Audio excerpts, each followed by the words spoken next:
Et vous avez des enfants, vous connaissez forcément mes invités du soir, Diane Lefeilleur et Antoine Doll. Monsieur Tan, bonsoir à tous les Bonsoir. deux. Bonsoir. Et merci d'être avec nous sur BFM Lyon. Antoine, vous êtes le papa de Mortelle Adèle, cette petite fille devenue l'héroïne, on peut le dire, de toute une génération, en l'espace de 10 merci, ans c'est maintenant. très gentil. 19 albums, plus de 12,5 millions d'exemplaires vendus. Et vous revenez avec un album CD, 365 jours. Pour être sage, il est là, Noël qui arrive. Et le moins que l'on puisse dire, c'est que vous avez donné un sacré coup de jeune au conte de Noël avec cet album. C'était l'idée de s'approprier un peu cette période, qui est quand même une période festive, dans laquelle toute la famille peut se réunir. Et on avait envie de les réunir autour du rire, parce qu'on s'est dit que c'était une période où on en avait tous besoin. Et que donc, cette fête de Noël était effectivement le prétexte, voilà, à s'amuser un petit peu. Alors ces chansons, vous les avez créées avec Diane. Le pitch rapidement, on est à l'approche de Noël. Adèle n'est pas forcément l'enfant le plus sage du monde. Ça, on le sait depuis un certain temps maintenant. Elle n'est évidemment pas sur la liste du Père Noël, alors qu'elle rêve d'avoir un crocodile cette année. Elle va harceler les lutins, virer le Père Noël.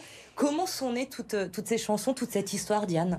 Oh, vous savez, quand on travaille sur un album, c'est un vrai échange qu'on a tous les deux. C'est vrai qu'Antoine m'avait parlé déjà l'année dernière, après qu'on a eu fini le show bizarre, de faire un album de Noël. Et une idée en entraîne une autre, un texte en entraîne un autre, les images arrivent et à la fin, hop, ça fait un CD qui s'appelle 365 jours pour être sage.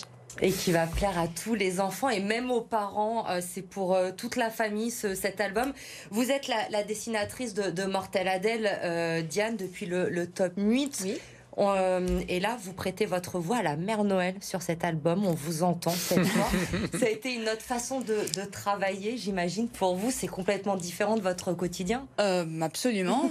Quand on a la chance de pouvoir enregistrer une chanson avec Sony Music et puis de travailler avec des grands noms de la musique, on a Dorothée Pousseau qui fait la voix de Mortelle Adèle.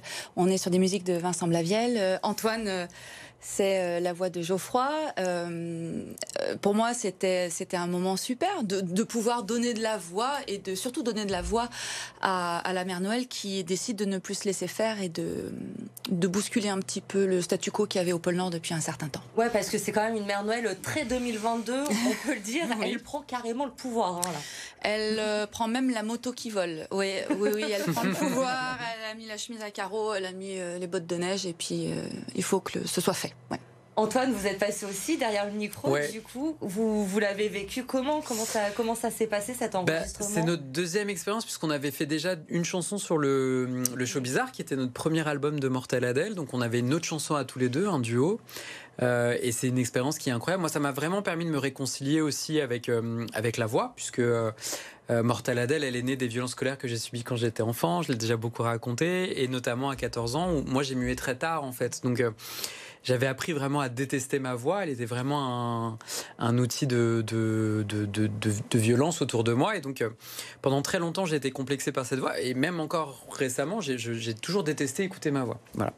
Et en fait, on a travaillé avec Dorothée Pousseau, qui s'occupait de la musique, du doublage sur le show bizarre, avec Aldebert qui a composé les musiques.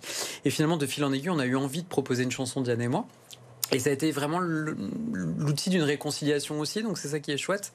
C'est que malgré tout ce qu'on dit aux enfants qu'il faut célébrer leurs différences, nous aussi on a des choses à prouver de ce côté-là en tant qu'adultes, et c'était une façon de montrer aux enfants que nous aussi on célèbre ce qui nous rend différents, bizarres, et on se réapproprie un petit peu nos particularités. Assurez-moi, vous êtes réconcilié avec votre voix là. Totalement, ah ouais, non mais j'ai adoré cette expérience, ça a été extrêmement réparateur. Dorothée Pousseau m'a vraiment appris que la voix pouvait être un instrument au service des émotions, et moi c'est tout ce que j'aime dans la création, c'est être toujours au service des émotions, donc c'est une corde de plus à cet arc-là et j'en suis ravi. Vous évoquez rapidement, on va en parler un instant, même si vous l'avez déjà beaucoup dit, mais c'est vrai que ce personnage est né il y a 10 ans maintenant de Mortelle Adèle.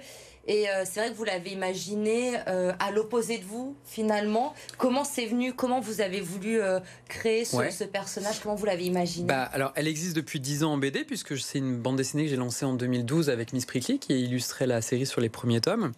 Mais c'est un personnage que j'ai créé quand j'avais 14 ans.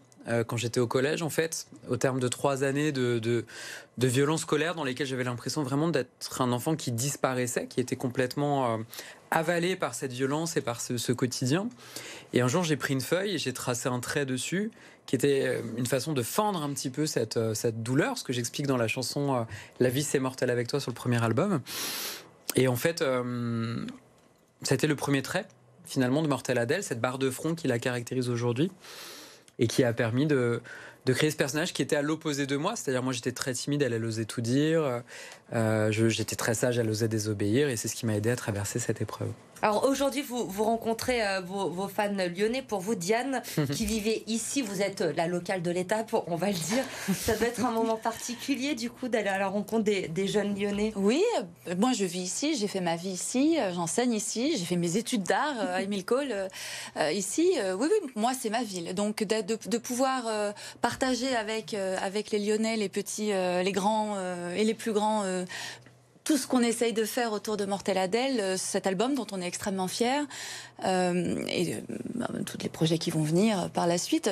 Pour moi, ouais, c'est très important. On va avoir les amis qui sont là, la famille, c'est bien.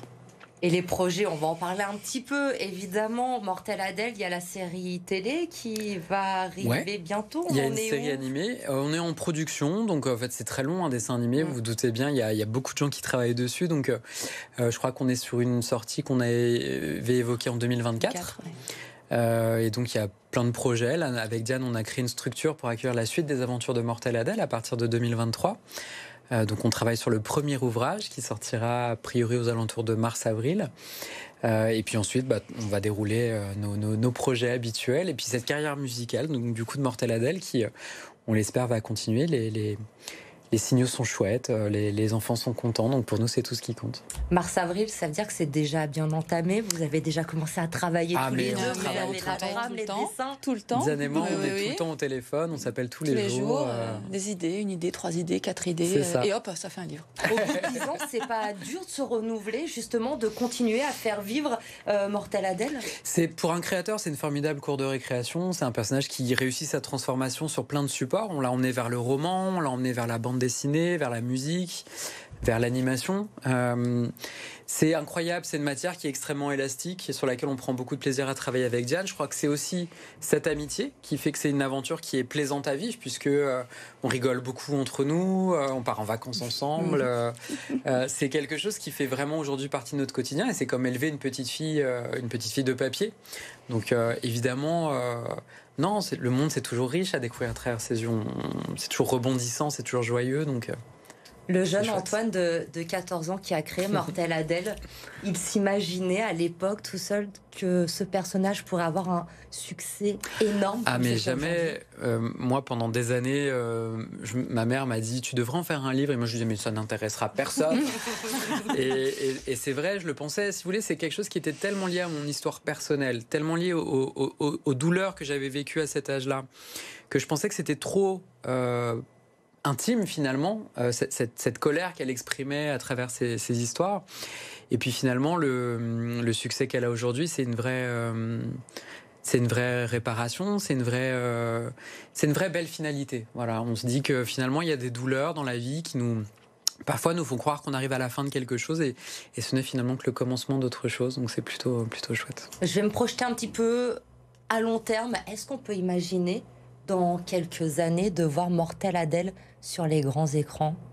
Est-ce que c'est un rêve? Est-ce que c'est quelque chose que vous imaginez de voir Mortel Adèle sur les affiches devant les cinémas lyonnais? Écoutez, c'est possiblement dans les tuyaux, mais peut-être qu'on n'a pas le droit d'en parler, je ne sais pas.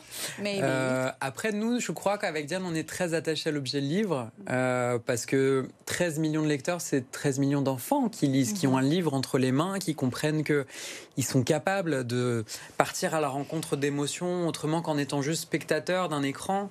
Et donc, c'est quelque chose qu'on a très à cœur d'accompagner aussi. Mais écoutez, tout ce qui permet en tout cas de déployer notre héroïne est toujours une source de plaisir. Vous reviendrez nous en parler, nous l'annoncer. Avec plaisir. Sur BFM Lyon. En attendant, avant Noël, foncez, allez-y, écoutez l'album 365 jours pour être sage. Et évidemment, il y a aussi le dernier tome, Face de Burke. Disponible également pour vos cadeaux de Noël.